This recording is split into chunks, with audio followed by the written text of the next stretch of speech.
all checking each other, a system of federalism, all because of the nature of man. See, sometimes what you prevent is just as or more important than what you create. Again, perfect? No.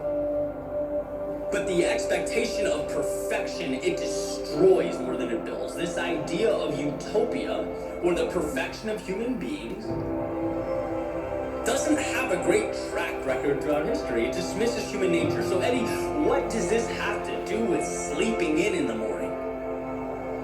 What does this have to do with making tomorrow's plan before you go to bed every night? And then seeing it fall to pieces when the pillow feels, amazing at 6 a.m.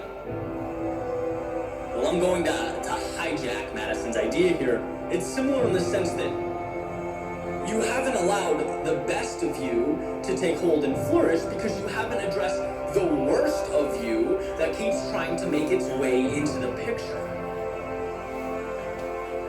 If you're aware enough to understand yourself and the things you do that get in the way of your happiness, you are on your way. Because you stop trying to jam a square peg of perfection into the round hole of reality, and you start operating practically. Looking to mitigate the things that you're doing that are constantly holding you down. Build checks and balances into your own life. I am no angel, and neither are you. So let's put ourselves in the best position we can to succeed and overcome the realities of life. I mean, this very idea is why books like Atomic Habits and The Power of Habit have sold millions of copies, because they help us navigate around the mental traps constantly seeking to pull us into old routines.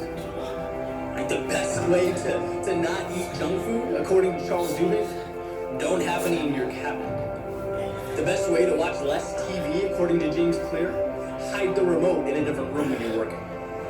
Best way to stick to that workout routine, put your running shoes by the door, right? Make it easier on yourself to say yes, to defeat the demons that hold us back.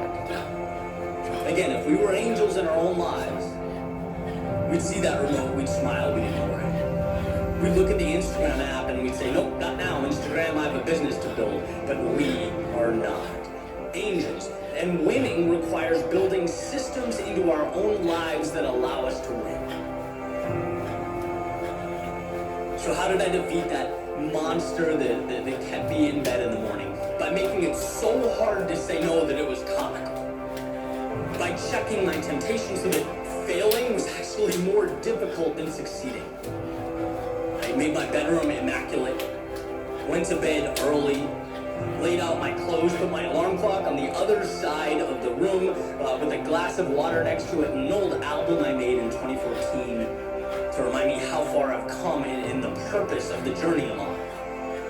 If I was going to fail the next day, it would be because I said no over and over again to everything that's important to me. If I failed that morning, it would mean my priorities need adjusting, not my sleep schedule. And so the next day, I did get up, and as W. Clement Stone said, it was a little hinge that swung a big door. So I believe life is about momentum. Feeling good about yourself, giving yourself